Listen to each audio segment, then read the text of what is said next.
Welcome back to STEMLens. In this video, we shall be talking about fundamental and derived units. Now, for us to talk about fundamental and derived units, we have to talk about fundamental and derived quantities that possess these units. Alright, so depending on the status, if it is a fundamental quantity, it will possess a fundamental unit.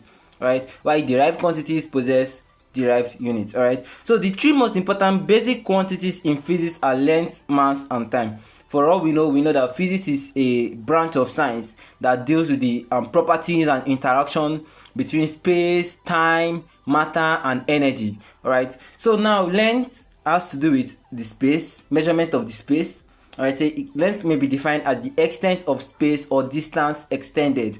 Mass has to do with the quantity of matter or material substance, and time is defined as that in which events are distinguishable with reference to before or after. Alright, so length, mass, and time are the three of the most fundamental quantities. We have some other fundamental quantities which we will talk about, but those three form the basis of physics. Alright, so fundamental quantities now are the basic quantities that are independent of others and cannot be defined in terms of other quantities or derived from them. They are the basic quantities upon which most, although not all, quantities depend. Now, just as the word sound, fundamental quantities, it shows, for instance, when we talk about the fundamentals of physics, you are talking about the foundation, you are talking about the primary things to know about what physics. It applies, the same applies here. When you talk about fundamental quantities, you are talking about those quantities that are independent of other quantities and cannot be defined in terms of other quantities. They are independent. All right, so they, although not all, some quantities can be derived from them. So why fundamental units are the basic units upon which other units depend. They are the units of the fundamental quantities. So example of fundamental quantities and their units as in table 1.1, which we have here. Number one, we have length measured in meter, right? The abbreviation m. We have time measured in seconds. We have mass in kilogram. We have electric current in ampere. We have temperature in Kelvin. We have amount of substance in mole.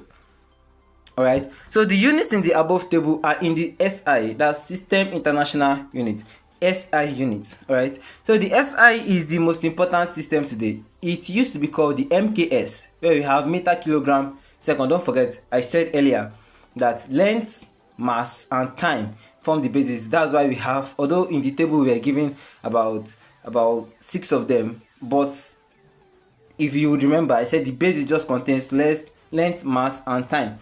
Alright, so it used to be called the MKS system, where we have meter, kilogram, and second system. So the SI unit is based on the meter as the unit of length, the kilogram as the unit of mass, and second as the unit of time, ampere as the unit of this. Another metric system is the CMGS, cm.g.s, alright, in which the centimeter, gram, and second are the standard units of length, mass, and time. The SI units are the principal system of units used in scientific work today. Alright, so we have just like, should I say, a suburb under this lesson here. It says units used in industries and business sometimes differ from those used in the laboratory. That's true because the volumes are different. The volume of experiment you carry out in a laboratory is surely going to be different from that you carry in real life. Alright, because in these areas the quantities involved are very large. For example, power measured in watts in the laboratory may be measured in horsepower in industry, whereby 1 horsepower equals 0.76 kilowatts. 0.746 kilowatts, I mean. In oil industries, the barrel is used as unit of measurement, whereby 1 barrel of oil is equals to between 120 and 159 liters. Oil prices are also quoted in dollars per barrel, and hectare is a unit for measuring the area of land, and hectare equals 10,000 square meters. Alright, so that's just to show you that the quantity or the quantity used in a laboratory is different from the quantity used in real life, and so their units may vary. Alright, but surely there is a linkage between them. You can surely be able to convert the amount used in real life to that used in the laboratory. So now let us talk about derived quantities and units. We've talked about fundamental. So now derived quantities and units are those obtained by some simple combination of the fundamental quantities and units. Now these derived quantities are obtained by one or two arithmetics of the fundamental quantities, maybe by addition, by multiplication. Alright, so they are thus dependent on the fundamental quantities and unit. Examples of derived quantities, their derivation and their units are summarized in table 1.2. So let's look at the table. We have area, length times breadth. We have volume, length times breadth times height. You know, we can see the derived unit there: meter cube, meter square for area, meter cube for volume.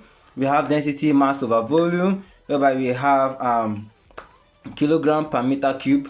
Right, we have velocity, we have acceleration. These are very, very important terms we will be using later on. We have force, mass and acceleration to be in Newton.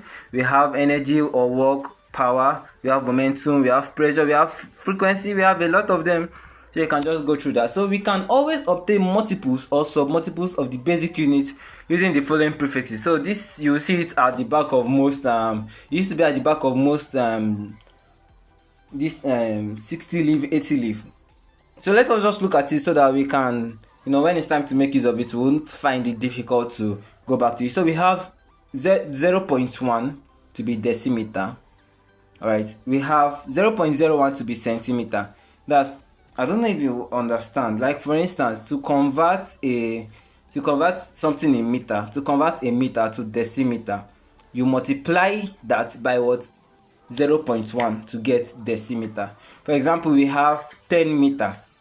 So to convert that 10 meter to decimeter, we'll say 10 times 0.1. Alright, that's how we will be doing it. You just multiply by the submultiples there. Alright, so we have centimeter, we have millimeter, we have microfarad. Also, please take note of the prefixes, because in some cases, most especially if we talk about electric charge, you may just see this microfarad there. Alright, you may just see microfarad there. So you have to be, you know, very, very conversant, and as time goes on, surely it would master you when you start putting it into use. Right, so we have decameter, we have hectometer, we have kilometer. Kilometer is very, very common, sure. We have megawatts as well. Alright, so please take note of this table. I'm still going to post this table on the post page, that's in the community, so that you can take a good look at it and understand it better. So in the next video, we shall be talking about measurements, whereby we shall look at how to measure length, how to measure mass, how to measure time, and some other quantities involved. Thank you so much for watching this video. See you next time.